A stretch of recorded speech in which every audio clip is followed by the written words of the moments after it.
സ്വയം ഡോക്ടർ ആവാതിരിക്കുക. ഈ സ്പ്ലിന്റ് കണ്ടോ നിങ്ങൾ?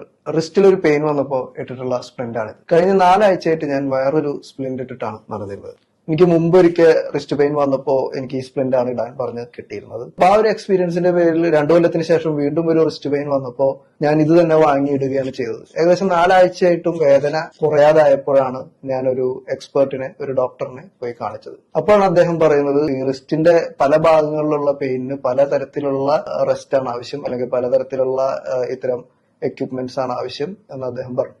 അപ്പൊ ഈ സ്പ്ലിന്റ് ഇട്ട് കഴിഞ്ഞാൽ ഏകദേശം 3 ആഴ്ചയോടുകൂടി എന്റെ ഈ റിസ്റ്റ് പെയിൻ പോകുന്നതാണ് ഡോക്ടർ കഴിഞ്ഞ ദിവസം പറഞ്ഞത്. അപ്പൊ അതിന്റെ അർത്ഥം ഞാൻ കഴിഞ്ഞ 4 ആഴ്ച എനിക്ക് വേസ്റ്റ് ആയിരുന്നു. എനിക്ക് ഈ കൈ കൊണ്ട് ചെയ്യേണ്ടുന്ന കുറെ ആക്ടിവിറ്റീസ് എനിക്ക് ചെയ്യാൻ പറ്റിയില്ല. കാരണം ഞാൻ ഓവർ സ്മാർട്ട് ആവുകയും ഞാൻ സ്വയം എന്റെ ചികിത്സ തിരഞ്ഞെടുക്കുകയും ചെയ്തു. അതുകൊണ്ടാണ് എന്റെ ഒരു 4 ആഴ്ച നഷ്ടമായതെന്ന് ഞാൻ മനസ്സിലാക്കാം.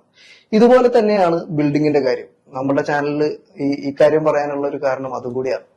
ബിൽഡിങ്ങിനും അതിൻ്റെതായ എക്സ്പേർട്ടുകളുണ്ട്. സ്ട്രക്ചറൽ ഡ്രോയിങ് ചെയ്യാൻ, ആർക്കിടെക്ചറൽ ഡ്രോയിങ് ചെയ്യാൻ, ഇനി അത് പണിയാൻ അതിന്റെ എക്സ്പീരിയൻസ്ഡ് ആയിട്ടുള്ള എഞ്ചിനീയേഴ്സ്, അങ്ങനെ തുടങ്ങിയിട്ടുള്ള എക്സ്പേർട്ടുകൾ എന്ന് പറയുന്നത് കമ്പി എന്തിനിടണം, എങ്ങനെ ഇടണം, എത്ര അളവിലിടണം എന്നൊക്കെ അറിയുന്ന ആളുകൾ അതിൻ്റെതായ എക്സ്പേർട്ട് ആയിട്ടുള്ള എഞ്ചിനീയേഴ്സും മറ്റു ആർക്കിടെക്ട്സും ഒക്കെയാണ്. അപ്പൊ നമ്മൾ വീട് പണിയുമ്പോഴും അത്തരം എക്സ്പേർട്ടുകളെ നമ്മൾ കൺസൾട്ട് ചെയ്യുന്നതാണ് എപ്പോഴും നല്ലത് എന്നുകൂടി ഓർമ്മിപ്പിക്കാനായിട്ടായിരുന്നു ഞാൻ ഈ ഒരു വീഡിയോ ചെയ്തത്.